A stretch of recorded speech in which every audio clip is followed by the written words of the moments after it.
নমস্কার, বিপুল দে জয় মা ইউটিউব চ্যানেলে সকলকে আর একবার স্বাগত।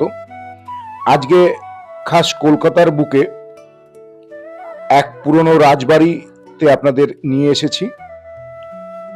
চলুন আমরা ধীরে ধীরে রাজবাড়িতে প্রবেশ করি আর এই রাজবাড়ির ইতিহাস, কেন এসেছি, কি জন্য এসেছি, সবকিছুই দেখাই আপনাদের ধীরে ধীরে। এটি রাজবাড়ির মন্দির প্রাঙ্গণ। বাদিকে প্রায় ভগ্নদশায় পরিণত রাজবাড়ি রয়েছে।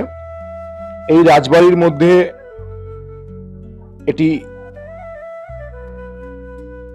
মঞ্চ, এর চারদিকে চারটি ছোট মন্দির রয়েছে এবং যে জন্যে বা যা দেখবার জন্য বা যা দেখাবার জন্য আমরা এসেছি সেই মন্দিরটি রয়েছে সামনে। চলুন আমরা পঞ্চানন শিব মন্দির দর্শন করি।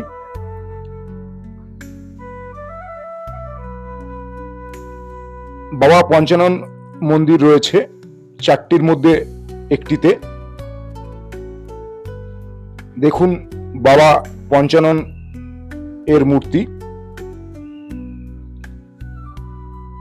এখানে এলে আপনারা প্রায় 300 বছর আগে পৌঁছে যাবেন, ইতিহাসের এক দোরগোড়ায়। চলুন তাহলে এটি কোন রাজবাড়ি বলেই দিই। এটি জয় নারায়ণ ঘোষালের রাজবাড়ি বা ঘোষাল পরিবারের রাজবাড়ি। এই রাজবাড়িতে ঢুকে এই পঞ্চানন এর মন্দির দর্শন করার পরে এই যে মঞ্চ দেখছেন, এই মঞ্চের দুদিকে দুটো সেই পুরনো আমলের কামান রয়েছে এখানে। সেটি দেখতে দেখতে এরপরেই আপনাদের এই মঞ্চে, যেখানে একটি ফলকে এখনো জয়নারায়ণ ঘোষালের নামে নামাঙ্কিত একটি ফলক রয়েছে, ধীরে ধীরে চলুন। এরপরে এই মঞ্চের ঠিক বাদিকে রয়েছে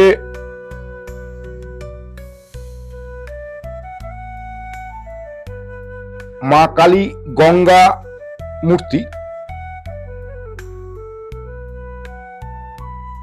এটি সারা কলকাতা খুঁজলেও এই মূর্তি আপনারা হয়তোবা দেখতেই পাবেন না। চলুন দর্শন করি মা কালী গঙ্গা মূর্তি।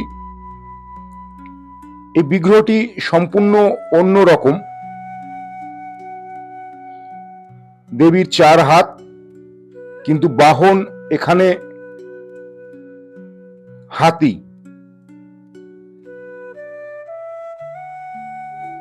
এরপরেই আপনাদের নিয়ে যাব এই মন্দির চত্বরে অবস্থিত একটি শিব মন্দিরে, যেখানে একটি শিবলিঙ্গ প্রতিষ্ঠিত আছে।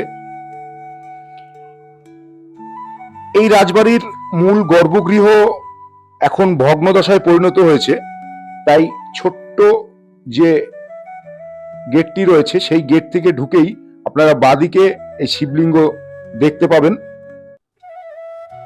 দর্শন করুন কোষ্ঠীপথরের শিবলিঙ্গ।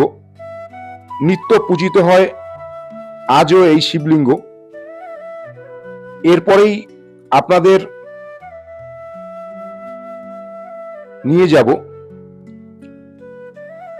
ডান দিকে ছোট্ট আরেকটি মন্দির রয়েছে, সেই মন্দির চত্বরে বা সেই মন্দিরে যে বিগ্রহ রয়েছে সেই বিগ্রহ আপনাদের দর্শন করাবো। এখানে রয়েছে মহাকালের মূর্তি।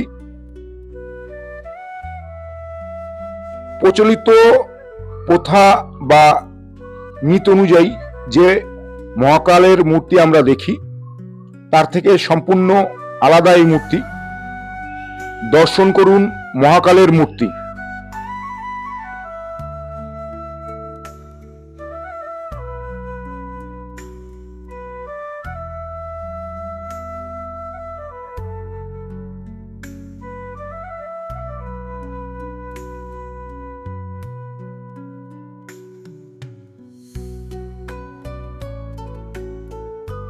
এই মহাকালের মূর্তি দেখতে দেখতে এরপরেই এই রাজবাড়ির বিশেষ আকর্ষণ, যার টানে আমাদের ছুটে আসা সেই মন্দির। মন্দিরের সামনের চত্বরটা সুবিশাল, মন্দিরও সেই সময়কার ইতিহাস বহন করে আজও। চলুন আমরা ধীরে ধীরে গর্ভগৃহে প্রবেশ করি, দর্শন করি সোনার দুর্গা প্রতিমা, যা নিত্য পূজিত হয় আজও এই মন্দিরে।